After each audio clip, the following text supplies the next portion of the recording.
Bonjour YouTube, Babylon ici. Aujourd'hui, je vais vous parler d'un de mes jeux de rôle favoris, en fait un univers qui se nomme Deadlands. Pourquoi je vais vous parler de Deadlands aujourd'hui? C'est bien simple, je viens de recevoir enfin, après plusieurs années d'attente, un livre que j'attendais depuis longtemps, finalement, un livre de Deadlands en français, une campagne du nom de Stone Cold Dead, qui était un genre de Kickstarter français qui a, je crois que c'était en 2013, en tout cas ça fait très longtemps, ça a pris beaucoup d'années avant d'être livré. J'avais pas participé parce qu'à l'époque, moi je demeure au Québec, au Canada, juste les frais de shipping étaient 90 euros. C'était prohibitif comme prix, donc j'attendais la sortie et là j'attendais. Bon, même le Kickstarter a eu beaucoup de problèmes. Ils ont été financés fortement, mais visiblement les auteurs n'avaient rien écrit. Là, donc ça, c'est une des leçons aussi que j'ai appris avec le temps. Ne plus jamais participer à des Kickstarter qui ne sont pas avancés ou presque sur le point d'être livrés. Donc voilà, ce Kickstarter-là a pris quand même, c'est pas Kickstarter, je crois que c'est Ulule en Europe, là. Et j'attendais la sortie en magasin, ça ne venait pas, ça ne venait pas. Je voyais qu'en France, le livre était sorti, donc j'ai décidé de le commander sur Price Minister. Puis je me suis fait livrer ça, donc c'est arrivé, 75 canadiens, c'est quand même beaucoup pour un livre, somme toute, pas très épais si on compare, disons, avec les livres, le livre de règles, le jeu de base français, toujours, je fais des comparables français. D'accord? C'est quoi Stone Cold Dead? En fait, c'est une campagne. Finalement, la campagne, c'est très intéressant, mais ça fait seulement 64 pages sur ce livre en plus. Le reste qui est vraiment un compendium de toute la ville, en fait, de Crimson. Et c'est Crimson Bay, le nom de la ville. C'est le fun parce que c'est une ville qui est située à l'ouest complètement des États-Unis, de l'univers de Deadlands, dont je vais vous parler un peu plus en détail un peu plus tard dans la vidéo. Là, j'ai pas joué souvent dans Deadlands, mais c'était plus justement à Deadwood ou dans les terres d'Edge City. Là, on est vraiment sur les côtes ouest, sur le bord de la mer, donc ça va être très différent comme aventure. C'est le fun parce que, bon, ça sera... J'étais déçu sur juste 65-66 pages environ la campagne, mais bon, ça va être une petite campagne, short and sweet. Il y a de quoi faire. Ça semble très intéressant. Je ne ferai pas de review, comme j'ai déjà mentionné. Je ne fais pas de critique sur des choses que je n'ai pas jouées, mais bon, comme je peux quand même en parler. J'ai bien hâte d'essayer ça avec mes joueurs. Je suis vraiment emballé. C'est un superbe livre quand même, là. Je dois dire que les illustrations sont vraiment très, très belles. C'est fortement inspiré de Deadwood, les personnages, la map de la ville comme ça ici. C'est vraiment cool, ça ressemble... Je trouve que l'histoire aussi, c'est un hybride avec peut-être le film, si vous connaissez le film Maverick là, avec Mel Gibson. Je ne sais pas pourquoi j'adore ce film-là, c'est comme... je le possède pas, mais c'est comme Back to the Future, Retour vers le futur. Quand ça passe à la télé, je suis incapable de changer de poste. C'est pourtant pas un grand classique là, comme les western spaghetti qu'on connaît tous, mais bref, ça me fait beaucoup penser à Maverick, le côté là, sans trop spoiler l'aventure. Il va y avoir une espèce de gros tournoi de poker dans cette ville-là avec 15 000 $ en jeu. Et puis, bon, on commence à partir de ça et puis après ça, on construit l'aventure. Donc, voilà, Stone Cold Dead, une aventure qui est parue en Europe et qui devrait apparaître bientôt ici au Québec, en français. Évidemment, il y a eu plein d'autres aventures. Deadlands, ça date pas d'hier. C'est quand même là, la première licence Savage World là, qui est née dans les années 90. Il y a eu plein d'aventures. Et puis, je les ai lus, je les ai pas fait jouer, comme j'ai dit, j'ai pas beaucoup joué. C'est un univers que j'adore. J'ai lu énormément. Il y a beaucoup de comic books. Il y a eu beaucoup de produits dérivés quand même de Deadlands, là, des romans, des trucs comme ça. Fait que j'ai lu beaucoup, mais j'ai joué quelques fois et maîtrisé quelques parties sans plus. Donc j'ai hâte de me remettre dans ce bain-là. C'est un univers que j'adore. Savage World, bon, vous savez déjà, je l'utilise avec Seven Sea, plein d'autres licences. C'est un système simple, Fast and Furious, qui est parfait pour Deadlands. Tout est pensé dans le fond Savage World pour Deadlands. Les initiatives avec un jeu de cartes de poker, on joue avec des jetons de poker, des trucs comme ça. C'est vraiment cool. Donc voilà, j'ai bien hâte de commencer. Et Deadlands, je vais vous parler de Deadlands un petit peu.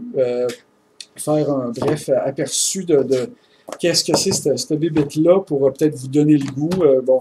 Peut-être si vous regardez ce vidéo, vous connaissez déjà la franchise.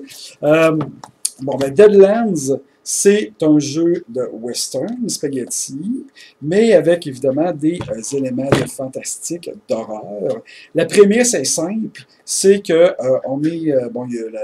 c'est une uchronie, donc on est en pleine guerre de sécession qui a débuté là, en 1861. Les Bleus contre les Gris, donc il y a une dizaine d'États au sud qui se sont séparés des États-Unis finalement et eux veulent continuer l'esclavagisme, etc. Et ils vont créer dans le fond une espèce de confédération. Et les nordistes, donc les Bleus, eux vont s'unir, ils vont rester avec Lincoln, Abraham Lincoln, et finalement, il va y avoir une guerre entre deux. Je ne ferai pas un cours d'histoire. Et là où ce que ça change avec, évidemment, notre réelle histoire, c'est que, ça l'a cessé en 1865.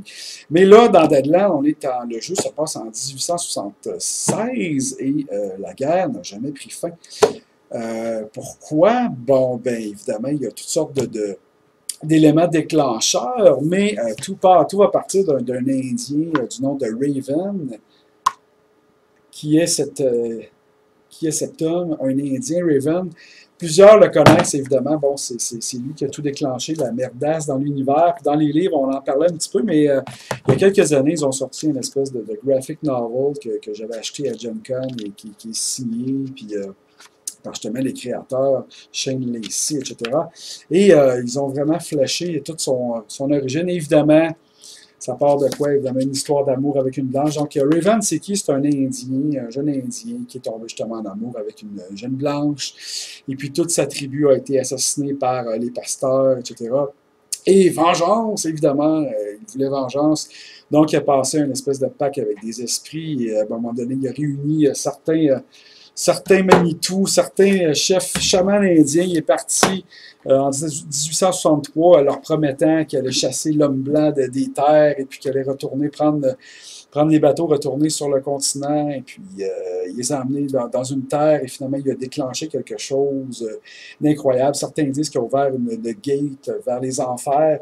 Et depuis 7 ans, donc ça fait 8 ans, les morts sont revenus à la vie. Et là, le Weird West, donc l'Ouest étrange, s'est mis en branle. Toutes sortes d'événements sont arrivés. Il y a eu un grand tremblement de terre qui a secoué toute la côte ouest, Los Angeles, San Francisco, et s'est écroulé la faille. Maintenant, c'est rendu un labyrinthe d'archipels. Évidemment, il y a l'eau et là. Los Angeles s'appelle désormais Lost Angel. San Francisco, maintenant Shantan, qui est dans le fond une colonie. C'est les Chinois, les triades chinoises qui sont là. Évidemment, il y a eu également la découverte, ça c'est très important, de la Ghost Rock, la roche fantôme, qui est un nouveau combustible qui on peut, lorsque allumé, émet une espèce de son étrange, comme justement un cri fantomatique. Il y en a qui voient même dans les flammes vertes qu'elle dégage des visages fantomatiques. Mais ce minerai-là brûle à l'infini, évidemment, a boosté l'aspect technologique de Deadlands, ce qui fait qu'il y a un côté très steampunk dans Deadlands, donc un peu à la Wild Wild West, des chemins de fer. Il y a eu une guerre de chemins de fer, donc maintenant les locomotives sont propulsés grâce à la roche fantôme, donc ils vont beaucoup plus vite. Certains, évidemment, il y a des scientifiques fous qui vont utiliser la roche fantôme pour créer des machines mécaniques, des fusils spéciaux qui lancent.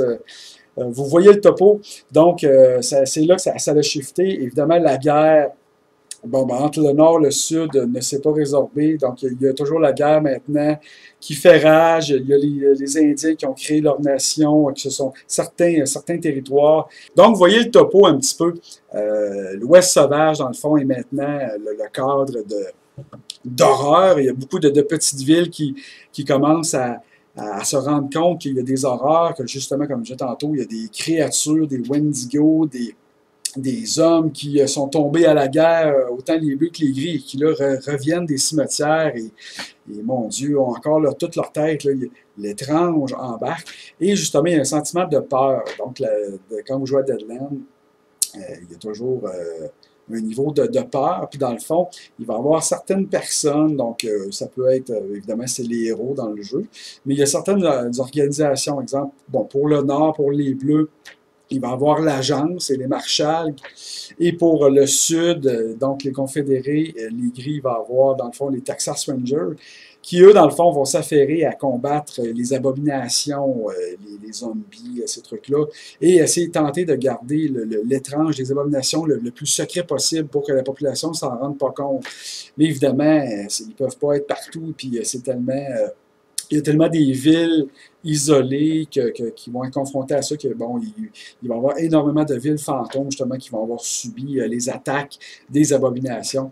Donc, c'est là-dedans que les joueurs évoluent. Évidemment, les joueurs peuvent jouer, évidemment, toutes sortes de personnages. Il n'y a pas vraiment de classe. Encore une fois, c'est Savage Worlds, mais il y a des concepts. Oui, vous pouvez jouer le Desperado, le joueur de poker, le Huckster. Dans ce jeu-là, il y a un peu de magie, puis les Hucksters, c'est des joueurs de poker qui utilisent la magie.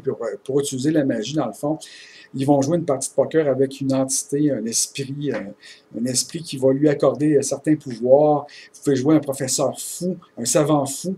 Vous pouvez jouer un Indien, vous pouvez jouer des Chinois, vous pouvez jouer tout ce que vous voulez dans l'Ouest sauvage. Et puis là, dans le fond, c'est ça, c'est de contrer le mal, évidemment, tout dépendant des scénarios qu'on fait jouer. Et voilà. Donc, moi, Savage Worlds, c'est un univers que j'adore. Évidemment, j'en dirai pas plus, mais je vais peut-être faire un ou deux autres vidéos lorsqu'on va avoir joué nos parties.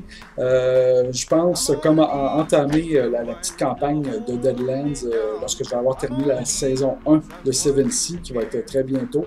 Je vais compléter la saison 2 de Seven Seas lorsque je vais recevoir ma deuxième édition de mon Kickstarter que j'ai déjà en PDF, mais que je vais attendre d'avoir la version physique. Donc voilà, c'est le topo en ce moment.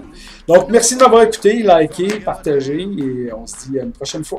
Son of a bitch, give me a drink.